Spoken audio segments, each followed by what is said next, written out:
Hey everyone, and welcome to a new video. So today I'm going to be playing Automation.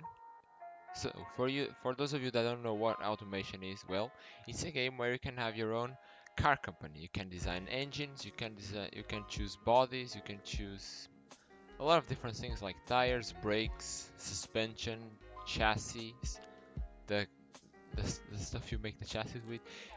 It's endless, and you can design the car, of course. These are the cars I have at the moment.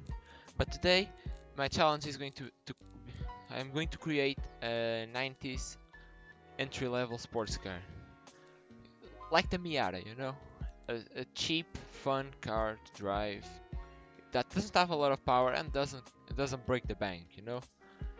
It's going to be called the FEX. That stands for Front Engine Experimental. I already have the newer generation, which is this one. It has a 2-liter inline 4 with 200 horsepower. But yeah, without further ado, let's start this. So here we are, guys. So I'm going to set the year to the mid 1990s. I'm still deciding on the exact year, but yeah, it's going to be a 1990s car. So I now have to choose the body. I'm going to choose yeah, probably there is an MX-5 body on this game, but we'll see. I just have to find it. Yeah, it's going to be a cheap sports car, with a lot of power. Not a lot of power, but still fun enough. Let me see. Oh, here it is. This is the MX-5 body, I think. Yeah, it is. So I'm going to take this one. Now, panel material. This is what's going to. This is the place where I choose the material of the body panels. The doors, the boot, the bonnet. Because this is going to be a cheap car, I'm going to make them out of corrosion resistant steel. I don't want this car to rot away like an Alfa Romeo. But yeah, chassis type, I'm going to choose monocoque, and it's going to be a corrosion resistant steel monocoque. Okay. Engine placement, so front longitudinal, because I want to make this car a rear wheel drive car.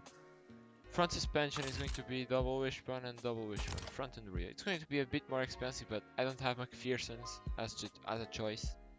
So yeah, new engine. I'm going to keep the engine naturally aspirated because I don't want any turbo lag.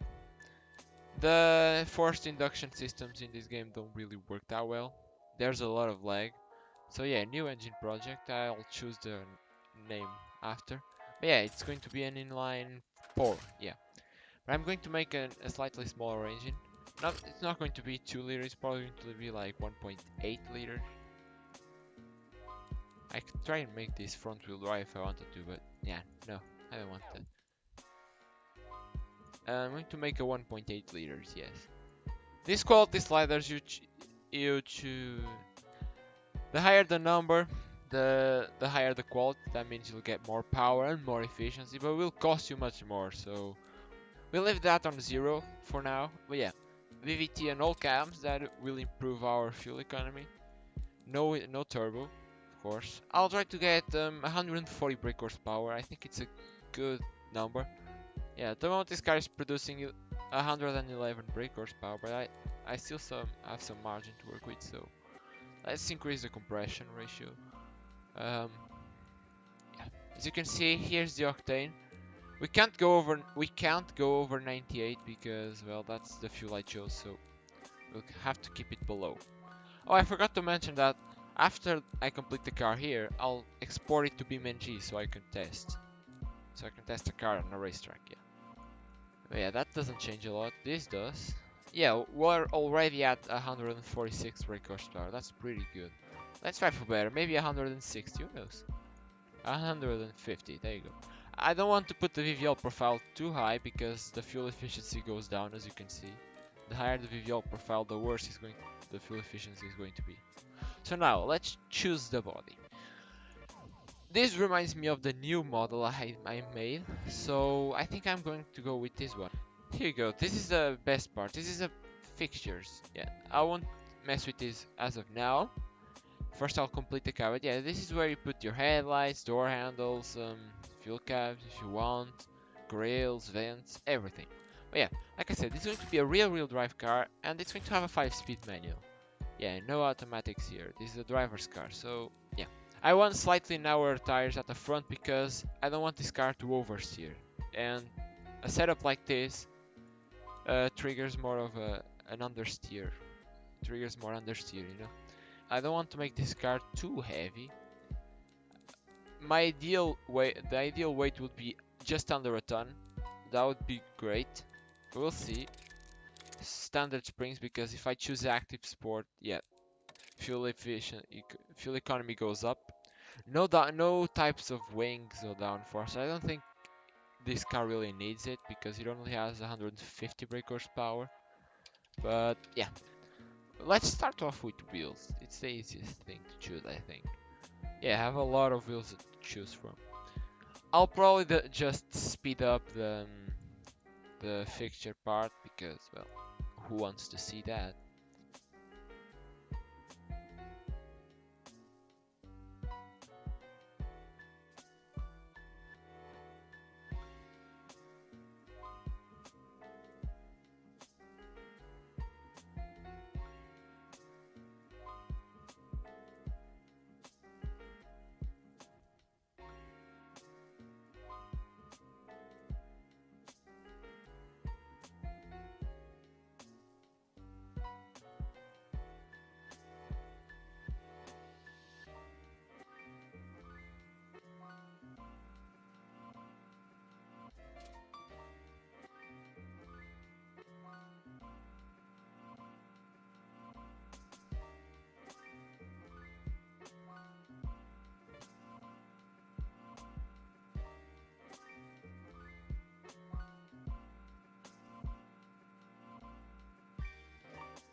Man, it's pretty much it.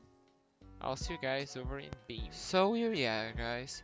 We're in Beam right now. I'm doing voiceover, so I'm not driving the car as I'm speaking.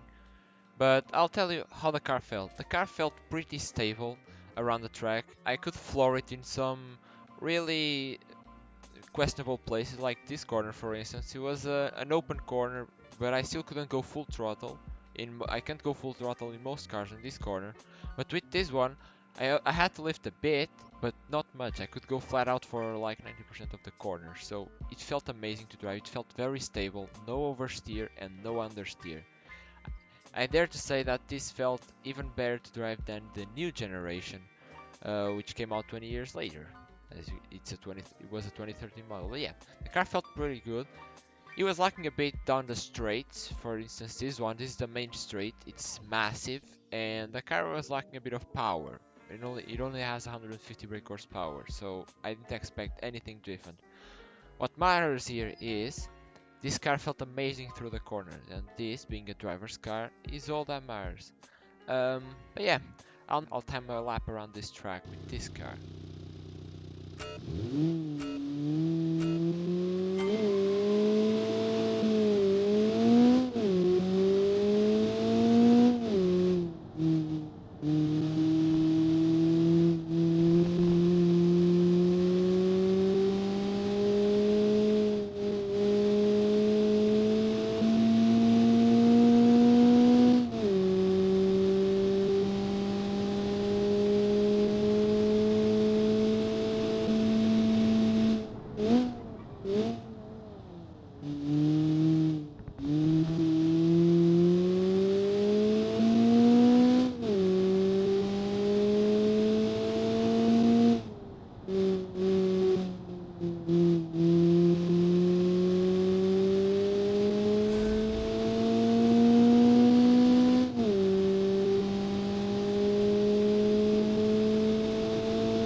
So as you saw, this car did a 223.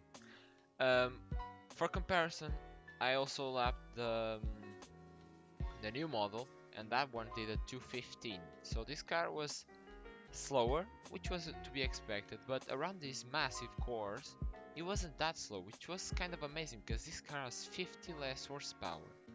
But I guess that this less horsepower means that there's less oversteer and less loss of control, so this car is much more stable than the new model, which made it very fast around the corners. But yeah, this was the video. I hope you enjoyed it. I sure had a lot of fun making this car and driving it around this track. But yeah, if you did enjoy it, make sure to subscribe and leave a like in this video. Also comment what you guys would like to see next. And yeah, that's it from me. I'll see you guys next time. Goodbye.